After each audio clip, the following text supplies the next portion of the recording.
Hey guys, it's Stack here and welcome back to a brand new FIFA 20 episode. And in this one I'm going to be showing you the best 100k CALCIA team. That is the Serie A. This team has been fantastic for me so far, with the attack being just unstoppable for me. So this is the team that I've decided to go for. Obviously I've got a few untradables in here, such as Koulibaly, Kolarov, Ramsey as well. They were all untradables, which kind of pushed me towards using these players, and I tried to save money elsewhere but also still make a team that can compete with anyone online.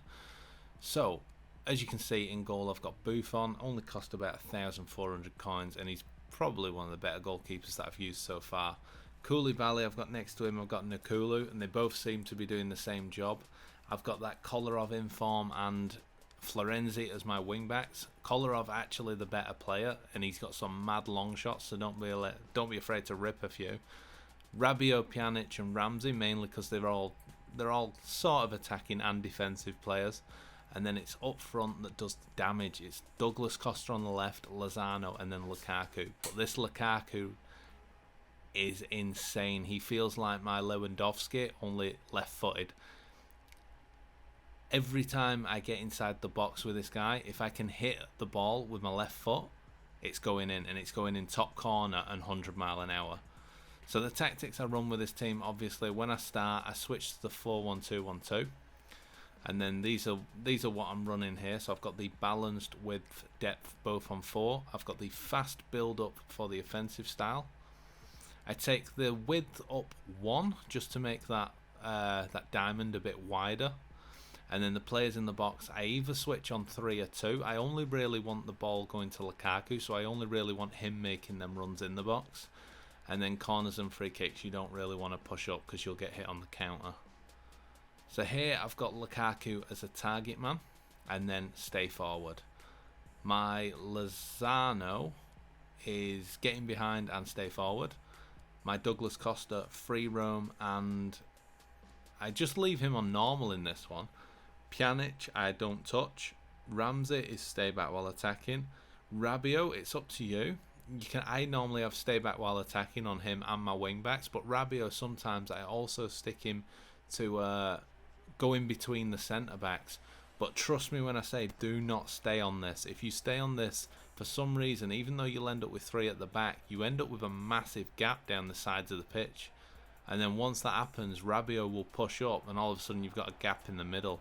So I think that's a bit of a broken tactic at the moment. It's not worth doing too much if you're going against a team that's got pacey wingers. It's just too hard to counter and try and stop at the moment. So really, the only reason I say this is a 100k team, the market has gone up at the moment because of the FUT Champions. It will drop down again. It's always rising and falling. At the moment it seems to be going down quite a bit. I managed to get my Lukaku for 14,000, but I think he's up to about 18 at the moment, but he will drop down again. You just got to know what time of the day you need to buy when the market falls, when there's most players on the actual transfer market. Douglas Costa's another one. I managed to get him for 21,000 sniping him. And then Lozano I only picked up for 16,000. So all 3 of these guys are ridiculous for the price you pay. Douglas Costa might not actually be the best at finishing, but Lozano is a fantastic finisher, and Lukaku picks up everything you give to him. Like, he plays nothing like he did for when he was at Man United. Every touch he does is in the back of the net. 4-star skill moves, run up the wing and cut back inside, try and play the sweaty ball across to Lukaku or cross it to him. And if I do get the chance, I will actually play the outside of the foot shot to the far post, which he does score a few of, but he's actually not the best at finishing. Now, he does score a lot of goals for me, and so does Douglas Costa, but both of them, some of their shots just feel insanely weak, and I don't really like finessing with them because I feel like they never put power on it. But if you actually do a powerful shot, you're more likely to score with them. I mean, Douglas Costa's finesse shots, they literally don't travel. They're so easy for the goalkeeper to pick up. My midfield as well, Pjanic, Rabiot and Ramsey. The reason I went for these guys is just for their pure height, strength. They can all tackle, they can all pass, and they can all shoot. I know they're not the best shooters. Even Pjanic hasn't got the best finishing, but outside the box, all 3 of these have a semi-decent long shot, considering they're all basically going to be staying back. Only one of them does venture forward, which is Pjanic, because he has got a better long shot than all of them. But even still, they all sit back and they all defend and they all get the job done. I only really want that Lozano, Douglas Costa breaking up the wing and then Lukaku catching up. Who, by the way, even though he's only got 77 pace or whatever's on his card, he does have like 85 sprint speed or 95 sprint speed, especially when you've got Hunter on him. Once this guy gets going, you are not catching him. I never realised it until I actually put him in the team. He has some jets on him. You cannot catch up to him. I love giving him the ball once he's already sprinting there. You can see he's moving. Once he gets past that defender, it's so easy to just feed the ball through to him. Now with the centre-backs, I've got Koulibaly, who for me was untradeable. I think he's going for about 50k at the moment, which, to be honest, I don't really see the point in spending so much money on defenders, especially when there's other players in the league like Manolas. But when you look at the fact that I've got Nakulu next to him, who costs 950 coins, who makes more tackles, more interceptions, outstrengths more players, and wins me more headers. The only thing Koulibaly's better at is a better passer, and he feels more comfortable on the ball, but that's not really what you want a defender for anyway. And then my right back, Florenzi, as always, he's basically like having a cam in the right back position.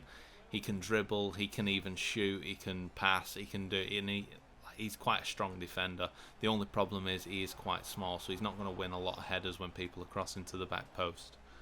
And then in form, Kolarov. This guy, get him on your free kicks if you've got him. He's got a rocket of a long shot. The only thing he lacks in his pace, but to be honest, the CALCIA does not have the best wing backs if you're trying to make a cheap squad.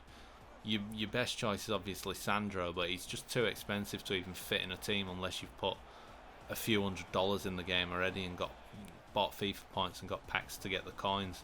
I mean, for me, I can't afford to get him, so Kolarov's in there, but he does feel good. I mean, he does get outpaced by whenever anyone's got someone fast on that wing. But to be honest, it don't really matter because my centre-backs are both fast and Florenzi's there as well on the other side. So I'm always going to have someone there, especially with my midfielders dropping deep as well. And then in goal, I went for the Buffon. Now, 83 rated. When I first saw him, I was like, oh, I could stick Buffon in the goal. Then I realised he'd dropped down to an 83. I thought, no, maybe he's a bit trash on this game. So I actually first went with Perrin. Hated him, got rid of him. Then I also had an untradeable Handanovic. I hated him. He never saved anything. So then I finally went to this Buffon card because I was getting a bit mad with the goalkeeper. And to be honest, he's exactly the same as Handanovic for what you're paying. It's just better to get the cheaper options. Just use the coins in somewhere else in the attack or something. Because Buffon made just as many saves. He made a lot of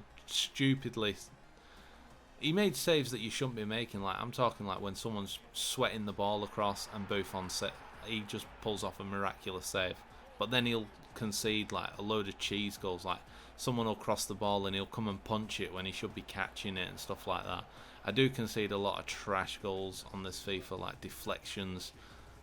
There's honestly nothing you can do about that. No goalkeeper in the world would have saved it. And I mean, I've even had the Van der Sar in the foot drafts.